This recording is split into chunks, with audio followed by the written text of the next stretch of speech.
Bonjour et bienvenue dans un nouvel épisode de Future Inside.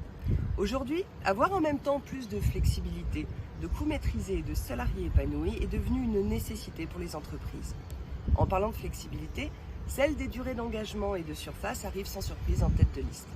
Sur fond de crise pandémique, économique et de démocratisation du télétravail, ce besoin s'est accentué fortement depuis 3 ans.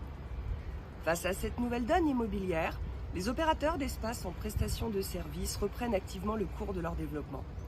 Dans cette recherche de relais de croissance, ils s'appuient à la fois sur un maillage géographique national, voire international existant, mais également en devenir pour offrir une couverture au plus proche des besoins du client, quelle que soit leur taille ou leur souhait en durée d'engagement.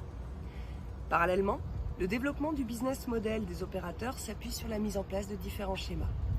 Les baux, les franchises ou les joint ventures, mais également sur des partenariats et des synergies entre différents acteurs immobiliers, investisseurs, promoteurs, ou encore par le déploiement du contrat de gestion inspiré des pratiques de l'hôtellerie ou de l'immobilier géré telles que les résidences seniors ou étudiantes.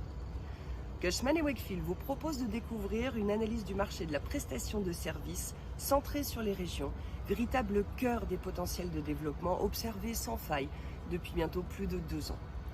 Désormais relais de croissance incontournable pour les opérateurs, vous pourrez y découvrir qu'au-delà d'un maillage parfois inattendu, l'agilité des opérateurs s'opère même dans les modalités contractuelles pour que le maillage soit à la hauteur des ambitions des acteurs. Avec grand plaisir, j'espère que cette étude vous plaira et j'espère à très bientôt. Au revoir.